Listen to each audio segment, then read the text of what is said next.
Hello friends, welcome to my channel. வெள்ளி செவ்வாய் வந்தாலே நமக்கு படும் பிரச்சனை பூஜை பாத்திரம் தேய்க்கிறது தாங்க. மாபெரும் வேலையாக இருக்கும், கை வலிக்க தேய்க்க வேண்டியதாக இருக்கும். ஆனால் தேய்ச்சி தான் ஆக வேண்டிய கட்டாயத்தில் நம்ம இருப்போம். அந்த மாதிரி இனி கை வலிக்க தேய்க்க தேவை கிடையாதுங்க, ஈஸியாக தேய்ச்சிடலாம். ஆஃபீஸ்க்கு போகிறவங்களா இருந்தாலும் சரி, எனி டைமும் வீட்டில் வேலை இருக்கிறவங்களா இருந்தாலும் சரி, கவலையை விடுங்க.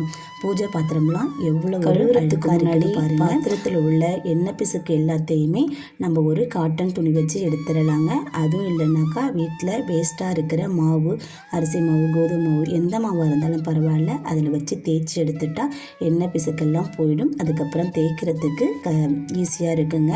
அதுக்கப்புறம் பார்த்திங்கன்னா இந்த பொருள் தாங்க சேர்க்க போகிறேன். இந்த பொருளோட பேரை நான் வீடியோட இறுதியில் சொல்கிறேன். வீடியோவை கடைசி வரைக்கும் ஸ்கிப் பண்ணாமல் பாருங்கள். இப்போ இந்த பொருளை நம்ம எந்த அளவுக்கு பாத்திரம் வச்சுருக்கோமோ அந்த அளவுக்கு தேவையான அளவுக்கு சேர்த்துக்கலாம். சேர்த்துட்டு நம்ம முடிஞ்ச அளவுக்கு நல்ல தண்ணியை பயன்படுத்திட்டு அதில் இந்த பித்தளை பாத்திரத்தை எல்லாத்தையுமே நம்ம சேர்த்துக்கலாம். கை சென்சிட்டிவாக உள்ளவங்க இதில் கை வச்சு கலக்க வேண்டாம், ஒரு குச்சி வச்சு கலக்கிக்குங்க.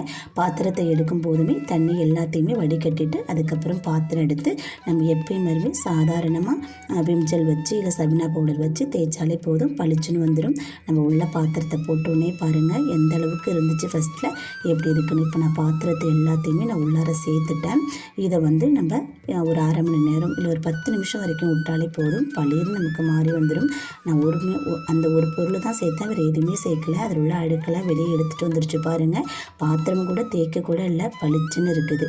நான் சாமிக்குன்னு பயன்படுத்துகிற தனியான ஒரு பஞ்சில் கொஞ்சம் போல் விம் சோப்பு வச்சு நான் தேய்க்கிறேன். இங்கே பாருங்கள், அவ்வளவுதான். லைட்டாக தான் தேய்ச்சி கொடுக்குறேன், கடுமையாக தேய்க்கணுங்கிற அவசியம் இருக்கிற தேய்க்கணும். தண்ணியில் இருந்துச்சுன்னா அந்த பாத்திரம் நமக்கு கையில் ஒரு மாதிரி ஒட்டும், அதனால தான் நம்ம தேய்ச்சி கொடுக்குறோம். அப்படியே கூட எடுத்து தொடச்சி வச்சுக்கலாம், பளிர்னு தான் இருக்கும். கொஞ்சம் போல் தேய்ச்சி கொடுத்தோம்னா இன்னும் பளிச்சுன்னு இருக்கும். எல்லா பாத்திரத்தையுமே நான் விளக்கி எடுத்துகிட்டு உங்கள்கிட்ட காமிக்கிறேன் பாருங்கள். ரொம்ப கஷ்டப்பட்டு தேய்க்க வேண்டாம், லைட்டாக தேய்ச்சி கொடுங்க, எல்லா பாத்திரம் பளிச்சுன்னு ஆகிடும். ஸ்கின் ப்ராப்ளம் உள்ளவங்க நீங்கள் தண்ணி எல்லாத்தையுமே வடிகட்டிட்டு வெளியில் எடுத்து வச்சு துளக்கிட்டு அதுக்கப்புறமா நம்ம நல்ல தண்ணி ஊற்றி கழுவிக்கலாம். கைக்கு எந்த பிரச்சனையும் வராது. நான் நல்ல தண்ணி ஊற்றி கழுவிக்கிறேன். அந்த தண்ணியில் கழுவிட்டு இந்த தண்ணியில் ஒரு டைம் நல்லா கழுவிட்டு சுத்தமாக தொடச்சி எடுத்து வைக்கணும். நல்லா காட்டன் துணி வச்சு நம்ம தொடச்சி எடுத்து வெயிலில் காய வச்சிட்டோம்னா நெக்ஸ்ட் வீக் நம்ம விளக்கேற்றுற வரைக்கும் அந்த விளக்கு பளிச்சுன்னு இருக்கும்.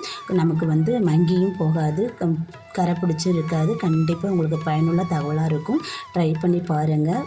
இதில் என்ன பொருள் சேர்த்துருக்கேன்னு பார்த்தீங்கன்னாக்கா லெமன் சால்ட்டு தாங்க சேர்த்துருக்கேன். டிபார்ட்மெண்ட் கடையிலலாம் கிடைக்கும்.